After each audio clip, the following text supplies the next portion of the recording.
All right. Hello, hello. Welcome everyone who is joining us today.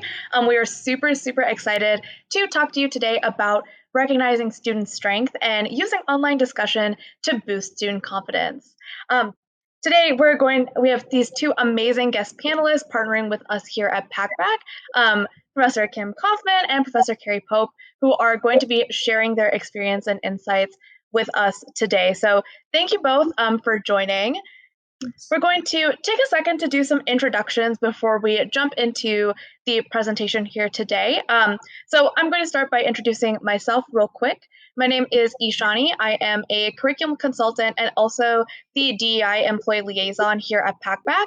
I am simply the moderator today to guide the conversation that Kerri and Kim will be having with us, but I want to make sure that we take some time to celebrate these two wonderful women who have taught me a lot about teaching over the last few weeks. Why don't we start with Kim here? Okay. Hi, I'm Dr. Kimberly Coffman, but Kim, and I'm a professor in psychology at Miami-Dade College, and we I teach psychology and I also teach criminal justice. And so welcome and hello. I'm not going to say too much more, but maybe I'll say more about that as we go along. So thank you. Thanks. Hi, Kim and Ishani. So nice of you guys to be here today, and thank you all for coming. I see we have over 23 attendees now. That's amazing. My name is Kerri Pope. I am in Austin, Texas, and I've taught at Austin Community College for the last 10 years. I teach humanities, which is an interesting discipline because it encompasses the whole of human creation and creativity from the beginning of time until yesterday. So I'm going to talk to you a little bit about how I manage that in my curriculum and planning with my students. So thank you all for being here today. Yes, thank you so much for the introductions. I also wanted to let everyone know that we do have a chat function here within the webinar today. My colleague Rakita will be taking care of answering any questions that may come up. So please feel free to ask any questions as you go along, either about Packback or about any of the content that we're covering today. At the end, we also will leave a little bit of room for Q&A as time permits also. So thank you so much. And yes, I hope to see the chat very active with lots of questions. So I want to start with talking a little bit about why we're talking about student confidence today. So quite literally, as instructors and as teachers, you're in a position to equip the citizens and leaders of tomorrow. So we hear a lot about student persistence and a lot about student learning outcomes, but these can't be achieved if we don't have the sense of helping students overcome imposter syndrome. So those who may not be familiar with imposter syndrome, it's essentially a sense of feeling like you don't belong or you were selected by accident and that you don't actually deserve to be wherever you are. We want to make sure that students have the confidence to understand and to truly believe that they are totally worthy and totally capable of the situation that they're in, of the school that they go to, whatever it may be, and make sure that they, again, move into the leadership positions of tomorrow with confidence. So sometimes that does require sacrificing a little control and a little space to make sure that students have the space to thrive. But we do find that when you do so, and this will be a major theme of today's presentation, we do gain that student confidence and we do gain that enthusiasm for the course content as well. So I want to start with talking about the foundation of building student confidence. And it really falls in celebrating our students' strengths. So with this, I want us to take a look at the very pervasive thought process in education of the strength and deficit mindset. So what we want to do is move away from this idea of the deficit mindset, which is really focusing on solving the deficiencies in students. It focuses a lot on trying to find what's broken or what students don't know, and trying to find ways to overcome that student weakness. This often leads to the instructor having to come up with a lot of short-term solutions, really having to establish themselves as like a content expert and the only expert on a topic, or also even just following into some of that savior complex as well, which we want to move away from.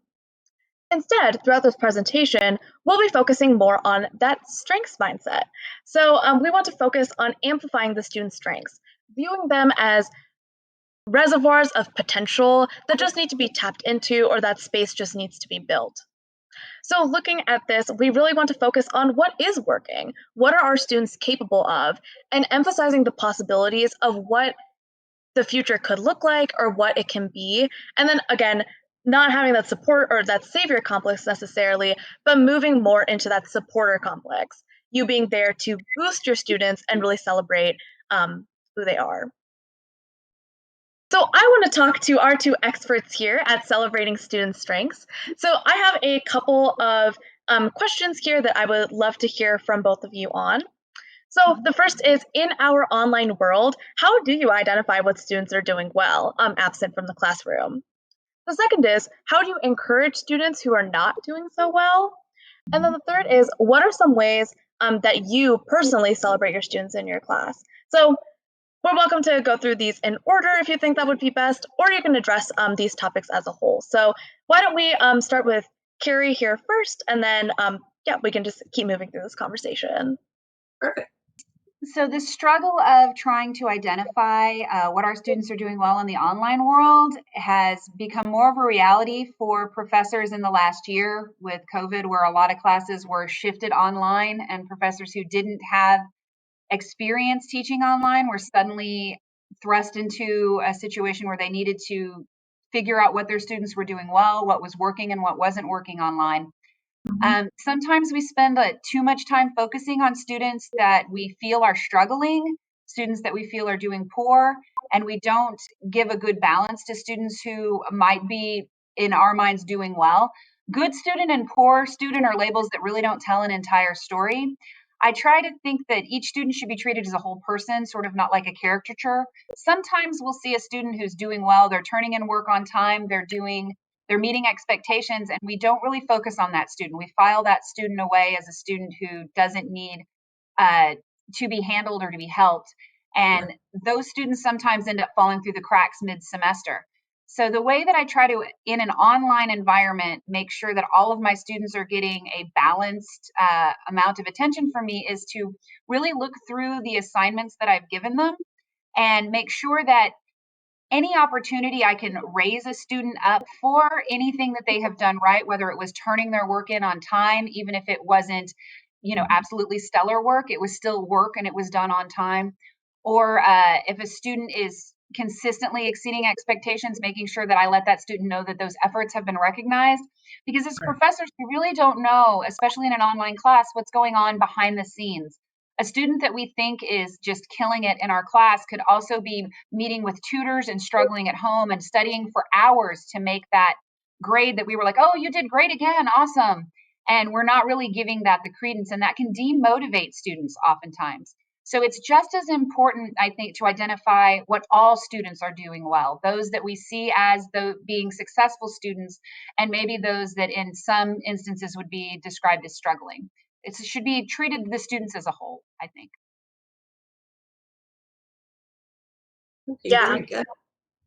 And it's interesting, we have a lot of the same ideas, Kerri. When I started thinking about how to address this first question, the question on in our online world, how do you identify what your students are doing well? I realized for me, it starts with me knowing why I include particular types of assignments and activities in my courses, and then taking that information and making sure I share with my students. I'm giving you this type of assignment to help you build this skill. And I think that starts off letting them know you already have this skill, it's going to make it stronger. And that's the way that I start when I start to try to determine how students are doing well or in my courses. I also use group projects and active learning activities. And that allows them to choose their own topics, to set their own team roles and responsibilities. And I continually reinforce that they are showing skill building as they're doing that. And I also think it's really important to let our students know that they have strengths and what those strengths are, because a lot of them don't even realize they have strengths. So it helps when we can help them identify their own strengths. and to be able to keep reinforcing those. I hope that it builds their sense of self-efficacy or their sense of being capable, and also their self-confidence.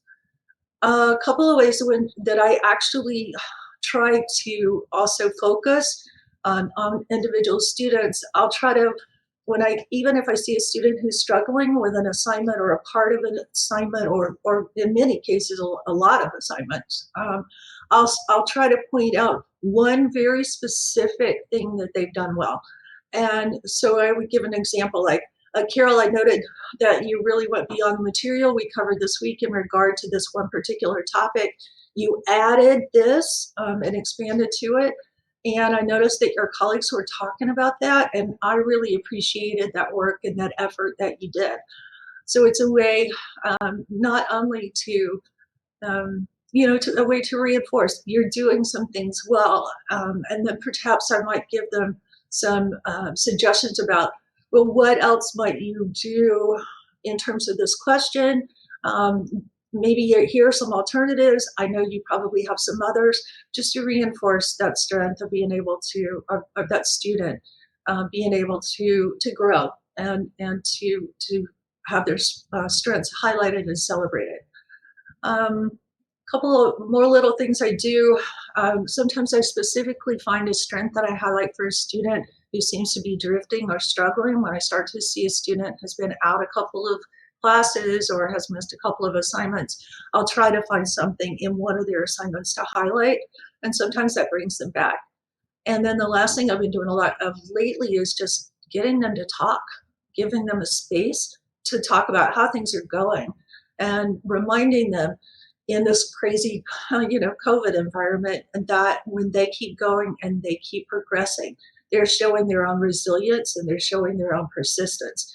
And those are skills that are super important to have. There was a lot of great things in there that you said, Kim, that resonated with me. One of them is the way that you explain how you're dealing with your students on a basis. It's more coaching than it is teaching. And that's sort of the model that I've shifted to, is that instead of this sage on the stage, I'm this guide on the side, that this is an educational journey that we're on together, and that I am a resource that the student can use, and to view me as a coach. Like, you have everything you need, but it's going to take practice. You have some skill, but you need to hone that skill. You know how to read. Let's work on shoring up your skill of reading critically, of reading closely. You know how to write. Let's focus on that skill. Let's coach you through learning how to write more clearly, how to use sources more in depth. And so it's this coaching model of learning. What I find so fascinating is that our disciplines sometimes are viewed as opposites, right? You're in psychology, you do criminology, I'm in humanities, I'm dealing with art and history. But the concept of letting the student define their learning path, and then you helping that student along the way to help that student see that they already have these strengths to be successful. And you were this coach there on the sidelines going, you can do this. This is what you did well. There's language that I use when I give feedback, and that's my secret weapon for all of this. When I have a student that's not doing well, is feedback. In that feedback, I always try to say, next time, let's try this. Because no assignment is final. It's not final.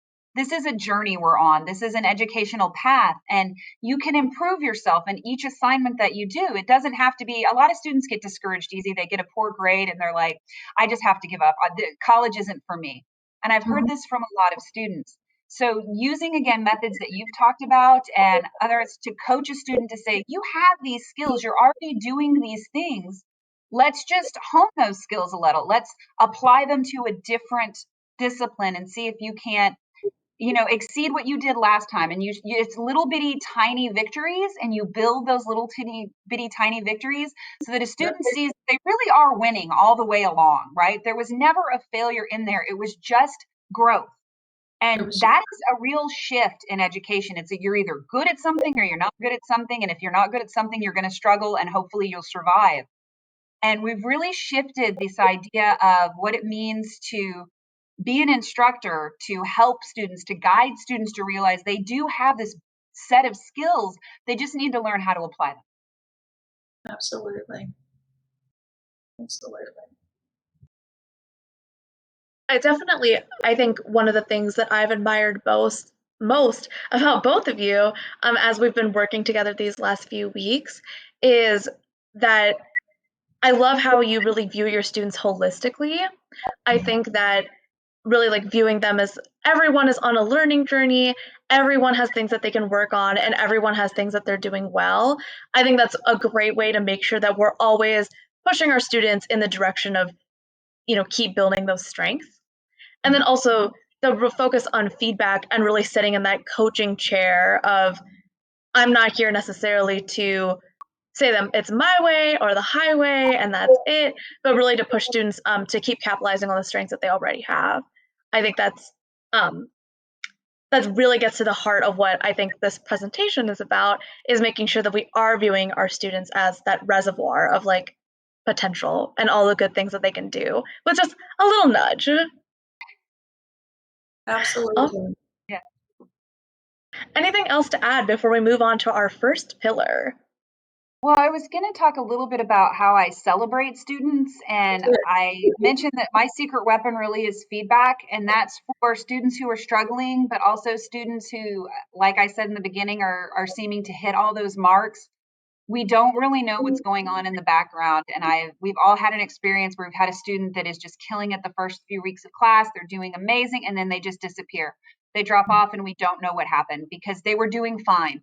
So I've learned the last year with COVID and in Texas with the storms that anything can be impacting our students' lives. School is just one aspect of their life, and that even in feedback, if it's an assignment, my students might not be reading their email, but they might be reading their feedback. So I try to make my feedback as personal as possible. I try to say, hey, I see that you were missing a few assignments. Have you reached out? Have you done this? I take every interaction that I have with a student, whether it's an online coaching message in their discussion, or if it's a feedback on an assignment or in an email, to make sure that I'm saying I am personally invested in your success. I am not just checking on you rote here. This is, I'm concerned, and I try to frame my messages with concern but hope. I offer amnesty weeks for my students, and as a way to say, hey, I understand we're all struggling here. So late work, it doesn't exist in my mind. Maybe the framework is set up that it says that you'll get a 10% deduction, but I'm going to free you this week. If you're missing something, no judgment, just get it turned in. Let's work together on a plan for your success. And it's been hugely successful, especially this last week, for my students who I had maybe falsely assumed they were going to catch up on spring break. Falsely assumed that, and they did not. Many of them said that they would. So I made the week coming back from spring break an amnesty week and said, if you are missing any late work, please feel free to turn it in, no matter what it is, even if it's outside of the framework that you thought you could do it. Let's just disband that, and you can go do that work and I will grade it. Because a lot of times our students want to do the work, but something has happened in their life and they miss that opportunity and they're afraid to ask. And something like an amnesty week really gives them the opportunity to shame-free come forward and finish some work, to say, hey, thank you for this opportunity. I've received so many thank you emails this week. Like, thank you for this opportunity to be able to do this. I thought I missed the deadline and that I couldn't do it, but you're allowing me to do it. I wish that, I could get this in all my classes so I could catch up, because life has been really hard lately. So that you can't just celebrate telling them how they've done great, but by giving them opportunities to maybe redeem themselves in a situation where they may have fallen behind. So I always look for opportunities to not just celebrate what they've done right, but give them opportunities to judgment free come forward and fix things that may not be right. Yeah, I love that. Thank you so much for sharing about the Amnesty Week. That is a great concept, and I hope that maybe a couple people at the webinar today, maybe they take that with them. Thank you so much for that. And then Kim, I know that you also have some fun ways to celebrate your students. If you want to chime in here. Well, I know that we're going to move forward, and I'll be able to share a few of those as we move along. But I do have a couple of things that I wanted to point out. I think sometimes it's really good to do the private feedback and to give them information privately, but also publicly, being able to somehow celebrate them. And I celebrate them with emojis and gifts, and I put a pin their postings in Packback, and I'm able to put smiley faces and little icons in my Flipgrids when I respond back to them, that other students see. I set them up in situations so that they can write on whiteboards and be able to give their voice in class. And in the whiteboards, it's really nice because they're anonymous, so they can share, and they're more likely to talk then. So it's just celebrating them and giving them spaces and places to be able to speak. And then the last thing I want to say about it is I'm enjoying, although it's kind of funny that I'm enjoying it, I'm enjoying sending them video feedback on Flipgrid assignments now, because it seems to be more personal. And I've even thanked them, because getting on camera is out of my comfort zone. So I'm able to tell them thank you, and to thank you for this experience, to be able to do it as well. So it's just a way to celebrate them, show them your humanity, and just keep in their strengths. So good. Yes. Yeah. Let's just say Thank that's an amazing idea, Kim. The thing you said about pinning, I wanted to say about when I was talking about finding where a student is succeeding. If I find a question in the discussion that a student asks that's a really insightful question, it might not be the one that scores the highest points if you know anything about Packback, but it is a nice, insightful question. I will pin that student's question, and the response from that student is like, I can't believe she pinned my question. I can't believe she included my question in the highlight reel this week. Like, I try to show my students that the work that they're doing, they aren't posting into a void. That's a really big thing with me, that my students feel like the work that they're doing in my class is being experienced not just by me, but by their classmates as well, which is why I require the responses.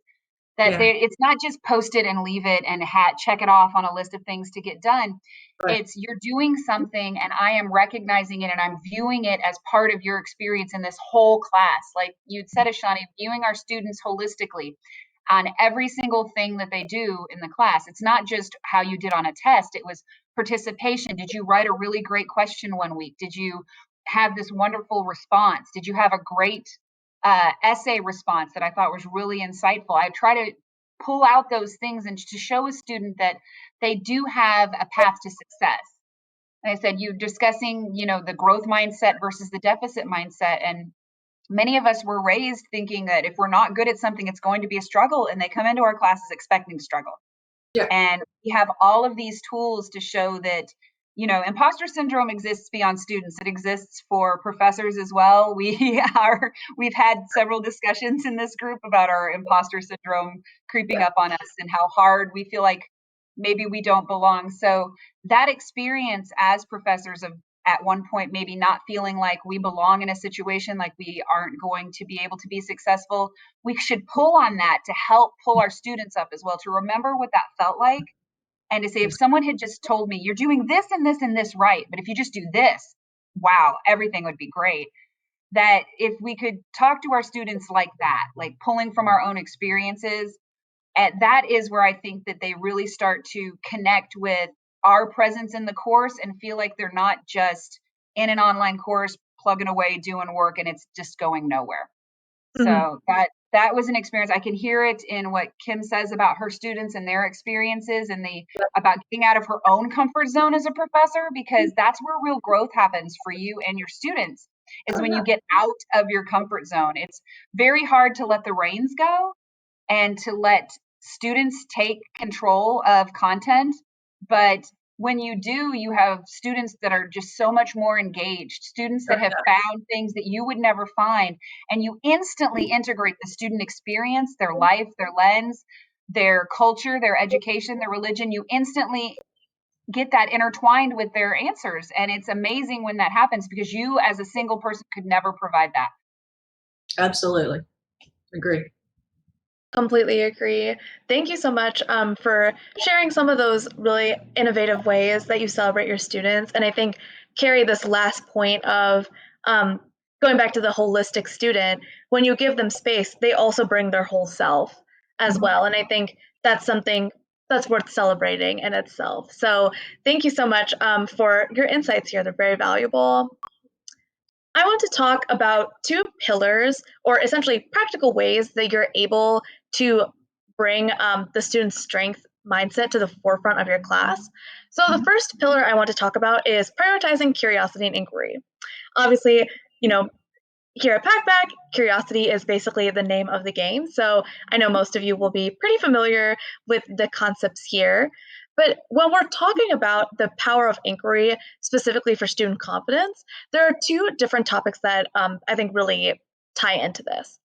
The first is that critical pedagogy thinkers really emphasize the act of asking questions. So when we're thinking of the thinkers of like Paulo Freire or Henry Giroux, they really believe that asking questions is the main way that students in their educational experience are able to make change and really challenge the idea of the dominant narrative.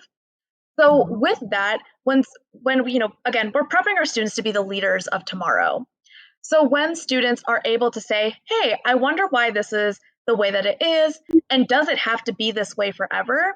You're really going to equip your students to then again become the change makers of tomorrow and really take that active presence in their life, in their leadership, and as they move through the world as a citizen of the globe. The second is that curiosity really allows students to make learning more relevant. When students are able to ask questions about the topics in the class that they're genuinely interested in, or as Kerri was saying, start to tie in things from their own life that relate to the topics that are being discussed in the class, it really brings back that excitement, that fun, that genuine engagement in the material. I think I like to relate this really to how kindergartners or first graders ask a lot of questions. And that often is, I would say, the most fun years of one's educational experience. Trying to find a way to bring that magic and that genuine curiosity back into your classroom really comes from having students be the ones driving the curious conversation in your class. So I would love to hear from y'all about how you feel you are equipping your students to be the digital citizens of tomorrow and really taking their place as the forefront of leadership. And then also how you feel your students' inquiry challenges that dominant narrative and allows your students to practice critical thinking. So I'm going to have Kim, if you'd like to jump in first, and then we can go from there. Oh, sure. I believe that providing students spaces to create and discuss their own questions, to become curious, to address topics that interest them, that at a minimum relate to and somehow apply to course material, to define their own roles for their teams and identify the teams, their strengths as a team member, and to work through conflict. All of those things celebrate students' strengths and foster the opportunities for them to build their self-confidence and their self-efficacy. And I think it also emphasizes that I think that their voices and their thoughts matter. And I think Kerri said similar things as we've been talking. So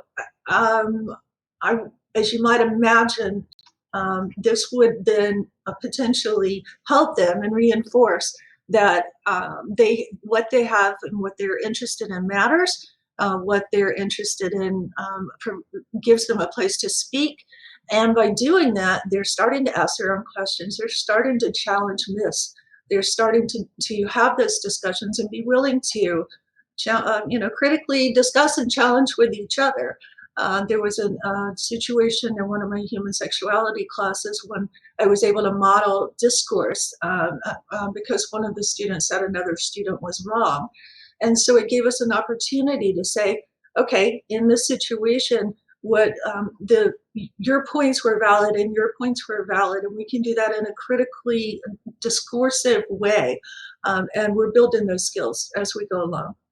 And one of the last things I always tell them, and I think I can say it here easily and feel comfortable about it because I said it in my interview when I was hired. I'm not here, I tell my students this, I'm not here to tell you what to think. I want you, when you leave this class, to know what you think, what you believe, and know how to look for and provide support that's valid and scholarly to support what you think. And then be prepared to support your thoughts out there. So our goal is to build students who are willing to challenge the dominant narrative, practice critical thinking, change the world. And so I think it's a beautiful thing. Thank you. That's super hard to follow up on, Kim. That was amazing. I want to say that what you're saying again, that really resonates with me about preparing our students to be citizens of this world. When we were preparing for this talk, I thought that the question about preparing our students to be digital citizens of tomorrow was quite a question, Yeah, me because there are the digital landscape is like a minefield of fake news and alternative facts, and the right. way that people communicate is not respectful, and there are no rules, and you can throw the rules out. And so what I try to do in my classes is show students that there are different ways in which we communicate. There are formal ways in which we communicate, and there can be more casual ways in which we communicate. I like to offer them spaces to do both. All right. I use Padlet for them to share resources, to share articles, to share videos, to share news items. And that gives them a way to say, hey, these are things that I have found out in the world that I want to share with you. Right. And then I use Packback to have them ask those questions. Because if a student can use their own lens to examine my coursework and pull from their life experiences and their cultural influences, that transforms learning for them. It's something that really student-centered inquiry has been so important in the evolution of my teaching philosophy. By taking out my thoughts and feelings on what something should be and letting students craft their own questions that they have about the content that I've provided, I have really started to see so many new layers, so many new offshoots that you can go to. But I also see that there's this relevance that was left out when I crafted my discussion questions. Oh, yeah. I was making the question relevant for me. Me I too. read the material, this is what I thought was noteworthy, and then asking my students to respond to that. I realized that I was taking the fun out of education by doing that. I'm asking all the what I think are fun and relevant questions, and then I'm getting the same kind of answers over and over and over again. By shifting the onus onto the students, by doing student-centered inquiry, letting them read my materials and then ask questions about them, what I have found is that students suddenly bring their own relevance. They bring their own experience to the narrative, and that is changing the dominant narrative in itself, because it's not coming from my point of view, from my educational background. It's coming from their point of view, from Right. their background. It's how that information is being received, and it tells me so much about my content. In one of my classes, we actually deconstruct the textbook. We use the textbook as a starting point, and each week they go and ask questions about what was missing from that presented narrative of what's supposed to be a global content of human creativity, politics, and religion. They'll be like, well, where was this? Well, where was that? And each student brings their own question about that narrative to the table. And so we have a whole host of things to speak about, to look at, and to say, well, where are these voices in the historical narrative? Why aren't they here? And it wasn't me showing them what wasn't there. It was them pulling it out themselves. And it Right. just, the relevance is built into the question that they write for themselves. The narrative, the equity, all of that, their life experience is built into that question when they write it for themselves, because it's their viewpoint. And like you said, it validates that viewpoint. It strengthens that viewpoint. It says that this is Important. noteworthy. My opinion matters. My voice has been missing all the way through history, but I'm speaking now and we're talking about it. And so that, to me, it shifted the way that I started teaching the last few years. It really, and I think it shifted it for my students too. I see it in their work. I get longer responses. I get better sources. My students are really excited about sharing their views, because they haven't been asked for their opinion very much, right? You can give whatever you want online and say it, and maybe the world will hear it, maybe it won't. But in college, it was always, well, what does the professor want to hear? What does this professor want me to say? What does this instructor want me to say? What is the right answer? And when you're asking a question, there's no such thing as, is there a wrong question? No. Is it relevant? You thought it up, so therefore it's relevant. And I like there is no black and white. I like the fact that it's all gray area where you are kind of navigating and finding your own space. Absolutely. Absolutely. There's an assignment that I've been doing that kind of resonates with what you were just saying. It's a Flipgrid assignment that a colleague of mine talked me into doing. She teaches human sexuality, and I hadn't taught it in like 3 years. So she was using this Flipgrid assignment, and in the course materials from the textbook provider, they include 6 real world research findings that are counterintuitive about human sexuality, and they do it for each chapter. And so what we've been doing is we set up this Flipgrid assignment. Plus, they have really cool and sometimes intriguing kinds of research sites, websites to look at.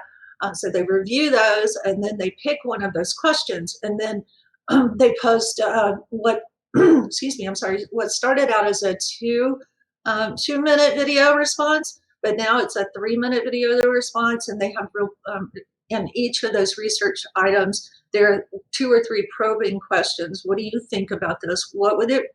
How would this relate to your cultural experience? And so they're responding. Originally, they were 2 minutes. I moved them to 3 because I am learning so much from my students. And I'm bringing their videos into class for class discussions. They bring them up in class.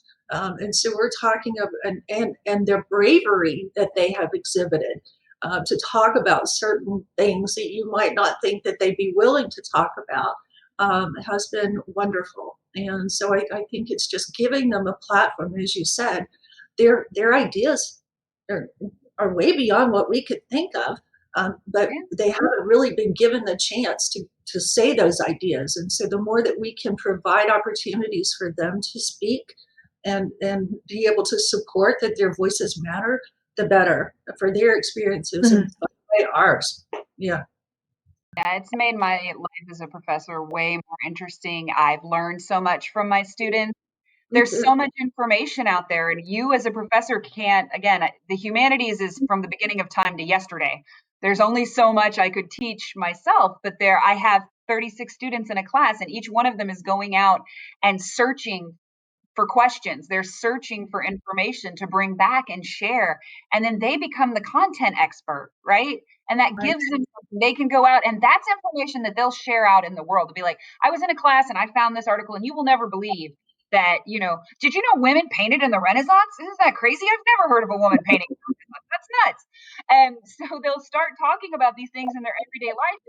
And it elevates the whole experience to something that's relevant because they found it themselves. You can force your views in your curriculum on a student all you want. Some of them will pick it up and they'll be excited about it. But when you leave it open, you say, I'm going to give you this, and you tell me what you think. The results are just amazing. If you give them space, your students will provide the most amazing insights, the most interesting things that you never even thought of, that you couldn't think of because you haven't lived their life. And that was really the most powerful thing about embracing something like Packback, where students ask questions instead of me framing it, is that I couldn't even imagine some of the things that they came up with because I haven't lived that life.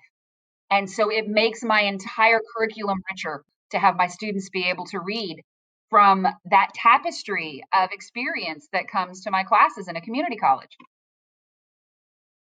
Yeah, I love this. I think one of the things that really resonates with me when I think about the strengths mindset is the idea of co-constructing knowledge. Like, it's not necessarily a hierarchy. It's not that someone knows everything about everything related to that class, but that everyone in the class is collectively trying to co-construct this knowledge and collectively trying to push everyone's learning forward. So I think seeing the ways that you both encourage students to ask questions, but also celebrate the questions that are done really well.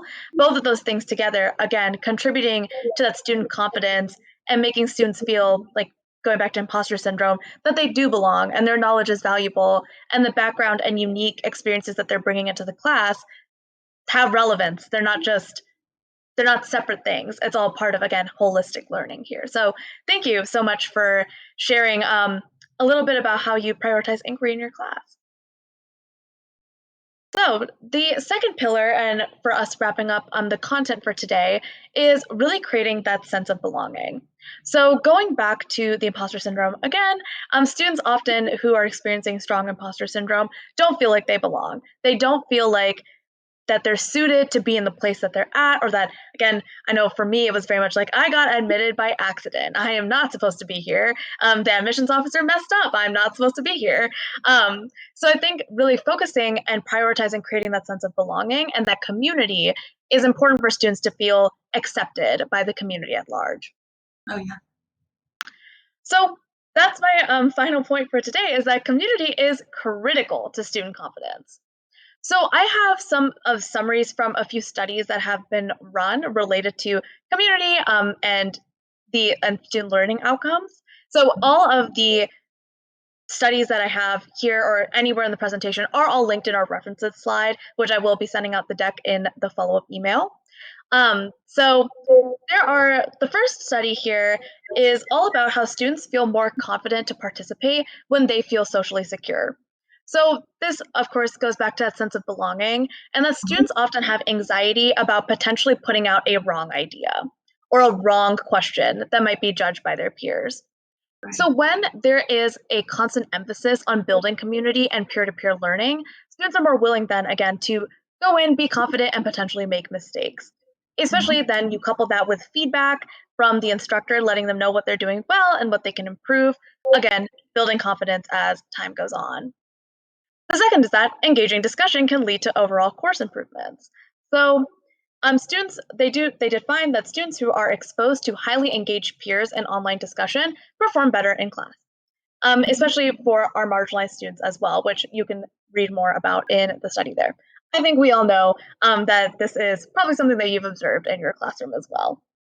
The last is that, going back to what Kerri and Kim were saying about students really being able to bring their whole selves to the classroom, that peer-to-peer learning really helps students gain that teaching presence.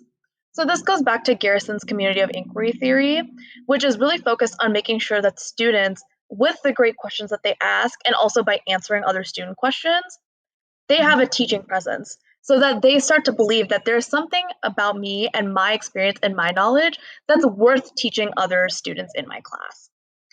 So I think with these three things combined, once again, we can highly see that community becomes critical to student confidence to make them feel socially secure, get rid of that anxiety that often comes around learning. I know, Kerri, you spoke a lot to how if you're bad at something that you feel like you're going to struggle forever, making sure that students understand that it's all a growing opportunity. Learning is constant, learning is lifelong. And then also building that network within the class so that students are more willing to then bring their whole selves again to the classroom. So in wrap up here, and please, again, for our audience, feel free to add any questions into the chat. We'll probably reserve about 5 to 6 minutes at the end to answer any questions you may have for either me or for our two presenters, which they probably can answer whatever you're going to say better than I can. So please do feel free to add any questions into the chat. But to wrap up here for our panel, I've heard a lot that sometimes there can be this anxiety around, if I let my students do whatever they want on Packback, then how do I know that they're meeting the course objectives? So what advice do you have for those who may be concerned about those course objectives not being met, or students just going haywire in the discussion? So I'll address that first. One of the things I'd like to ask professors to think about is to really think about your learning objectives and what you want students to get out of your course. Yes. There are many avenues to learning, many avenues to reaching learning objectives. That are you sure you're measuring it right if you think that by letting your students control the narrative that they're not going to achieve those? Like I said earlier, give your students space and they will provide. If you want your student, if your learning objective is about discussion or analysis or exploration, if there's using those words, then you're going to get that when a student crafts their own question about a topic. It may not be a question you would have crafted, but as I pointed out before, that's the point. They are thinking critically when they are asking their own questions because they have looked at information and they have come up with an original question all on their own. And we all know as professors how hard that can be. We have written essay questions, we have written discussion prompts. We know what it takes to be able to craft a good, insightful question. And the fact that your student can do that and will do that in Packback and in other discussion modalities, that that is meeting a learning objective in itself, right? Sometimes professors like to micromanage their learning objectives, say, well, I don't think my student actually discussed the ramifications of the Protestant Reformation. Well, maybe you need to open that up a little bit to create more space for a student experience in that objective. And think about, you can discuss the Protestant Reformation, but you can also discuss religious reformation throughout the globe and still get the same discussion and have it be relevant to a larger percentage of your students. They'll bring their questions and they'll answer those questions. And the ability to be able to do that means that you are reaching them and they are engaged. So it actually takes that off your list of things to do. You can actually just check it off. Students engaged. Yes, they are bringing their own questions. They've read the materials. They are discussing these things and they're doing it through their own lens, right? So I know that is letting go of the reins seems like you're not doing your job. Well, this is too easy. I'm not doing anything. The students are doing everything, but they're the ones that are going to have to produce out in the world. As Kim had pointed out earlier, you are not telling them what to think. You are having them come up with how to think, to craft their own view of the world and to be able to discuss that view of the world. And there is no better way than having to come up with their own questions that critically think about the world around them. Mm-hmm. I totally agree. I can't add too much more to what you just said, but I am going to give everybody an anecdotal kind of experience that happened to me in the last 2 weeks. That when we were planning for this session, I summarized for the two of y'all. So I'm teaching a course that I taught an 8-week one right now. It was a victimology course at the BAS level for our program. There was an 8-week one section. Now I'm teaching an 8-week 2 session. In the course for the 8-week 2, I decided to put Packback in. And the first week was a struggle, I'll say, that I got a lot of emails, a lot of panic. I don't know how to write a question. Where are the discussion board questions? Where do I put the answers to those? What question do I need to do? And so I got them to the place where they understood they're creating their own questions. And then I had an impromptu just drop in and say hello to me meeting if you want to. It was optional. And so I got some feedback and I asked the students if I could share this feedback today because I knew that we were going to be talking today in the class, and know that this was the second week after the first week. In this little group that we had, the students told me a couple of things. One, in her other classes where she had discussion boards, she never really had to read the book because she just went to answer one question. Now to do Packback, she really needed to read. And she found that she had to read a lot and do some thinking because she had to figure out what she wanted to share and ask about for the rest of the class. And right there, when I heard that, it's so reinforcing that we have to teach content, right? Well, maybe we're just checking off content. Now they're learning content. And I think that gets them to a place where they're learning it and they apply it and they can use it and evaluate it. A much deeper learning than we could do with our simple other types of assignments. So it's okay to give them some control. And the other part of that is once they have a little bit of control, that gives you space. So you're not checking off now and grading assignments. Instead, you can critically think about what they created, think about how to apply it back into course material, think about what you need to expand on. It gives you time, again, not just to facilitate, but also to be a really effective professor because you can go back in and really reflect. Now we have time to reflect on what they're saying and thinking.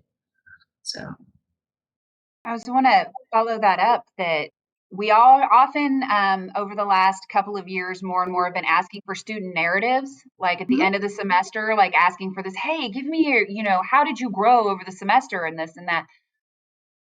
When students ask questions every week, they are providing their own narrative from week to week to week. They are sharing their experience with the materials. So I don't need an end of the semester narrative to find out if my students grew. I don't need a benchmark test to say if my students are checking off what I need them to do because I can see that question was amazing. I can't believe you thought about that. I never think about asking that question. I had a student to share an anecdote that posited, what if slavery was never abolished? What would the world look like? And they provided sources from a lot of different media to show what that would look like. And that student had more responses than any other student. And it doesn't seem like that. What if, they went back historically and looked at what led to the abolition of slavery in Europe, and then they just went from there. And I had never thought to ask what would happen if slavery was never abolished. That is not a question I think I would have come up with, but they did, and they were discussing it. And for those people who are concerned that this might be a difficult process, like you say, students don't know how to ask questions. I have an early college high school class that uses Packback, and it's one of the average age in that class is 16. And those 16-year-olds use Packback, and they use the AI to help guide them on their question. Like, I'm sitting over their shoulder saying, hey, you need some more sources. Would you like to support that? Could you add another paragraph explaining what you mean by that? Yeah. And so it helps them craft these amazing, thought-provoking questions at such a young age. At 16, they're getting this experience to where they're going to know how to ask an excellent question. And at that age, they didn't think that their opinion mattered. They didn't think they had an opinion yet. And so hopefully the change that we want to see in the world is getting young people to consider that their opinion does matter, and that they do need to be educated. They do need to be, looking at where they get their news sources from and the information that they share in a class or even online at all, going back to being responsible digital citizens. And just to be able to take a group that's so young and new and have them not just succeed at asking insightful questions, but knock it completely out of the park. Some of the highest scores I've ever gotten were awarded through the AI for my early college high school class. So it's a powerful experience to see that come to fruition. I want to add, though, we are also given space and place for people who have, from different, maybe ethnic groups, cultural groups, in terms of being older and never having a voice before, we're given that space to a whole bunch of people.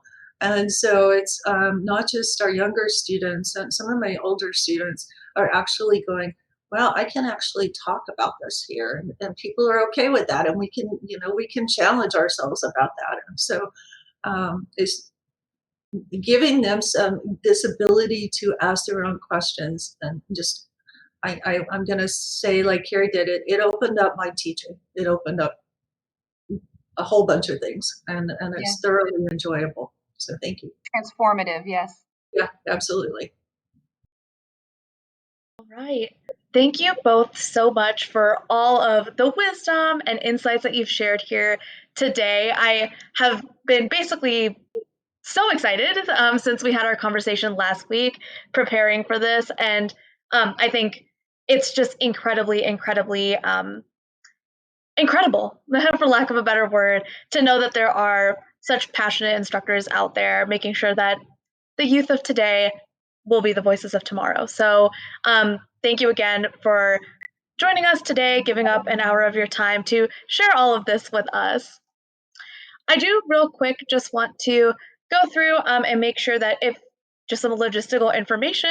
For those of you who may be new to Packback, if you're interested in attending a Packback information session run by either me or someone from our curriculum consultant team, if you search Packback's Institution Partner Program, you'll be taken to a link that will take you to the scheduler for these information sessions. But for those of you who are part of the Packback family already, I know that our curriculum consultant team has sent out a few emails about reserving your spot for your summer and fall courses. The easiest way to do so is to actually add Packback to your LMS course if you already have access to it. But if not, you're welcome to email back to that email, or just email your curriculum consultant to make sure that you have your spot reserved. We have about 5 minutes here, so I will just check the chat, make sure that all the questions are addressed or anything, but I'll wait about a minute for any additional questions, and then otherwise we can wrap up. And yeah, thank you again so much to To Kim and Kerri, again, I really, really appreciate you taking the time to be here with us today. Oh, thank you. So I just put, in case anybody has any questions that you'd like to share with me, or thoughts or about the experience, please feel free to email me and put my information in the chat. I am doing the same thing, Kim. Thanks for setting the standard. Oh.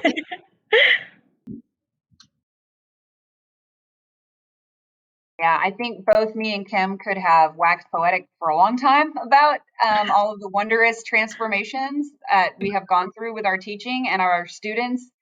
I've done surveys about my students' experiences with Packback over the last few semesters, comparing them to standard ways of doing discussion or other ways of doing discussion. And my students have, even the skeptical ones at the beginning who didn't see the value, by the end were like, wow, this has really transformed the way that I view learning. Like, I learned things that I didn't even know that I was trying to learn. Like, that was, and that sort of feedback from students that they're enjoying it, that they're appreciating it, it makes all the difference. Oftentimes as professors, we plug in things that we think are important, and very rarely do we think if our students think they're important, we're like, well, we think they'll think it's relevant. Maybe they'll think it's cool, right? That's, as a professor for 10 years, I've been going, do you think my students will think that's cool? Do you think they'll find that interesting? And that is something that I have been able to let go of a little bit, because they're going to tell me what's cool. They're going to tell me what's relevant, and they're going to tell me what's meaningful. And the space to do that has just opened up. Again, it's been transformative. Awesome. Well, thank you. Go ahead, Kim. I want to say thank you to Ishani and for Packback for getting us together here. So thank you both, or thank you all. Thank you. Great moderator. Thank you, ma'am. Thank you. All right. Well, I think I will just wait about 1 minute more, again, just to make sure that the chat wraps up. And if there are any questions, we can get those into the webinar real quick. But otherwise, all folks who are registered will be receiving a recording afterwards, and we also will be uploading this to our YouTube channel. So if you'd like to go back and reference anything that was said, or if you want to use one of the ideas and want to hear more, it will be available publicly once the recording is processed, basically. So yeah, otherwise, I think we'll wrap up then for today. Thank you everyone for attending. I hope this was valuable and that you got a new idea maybe for the next term. That's always a hope with these. And then we will be in touch as a team to make sure that you have all the follow-up materials that you need from this. So thank you so much, everyone. Have a wonderful day. Thank you.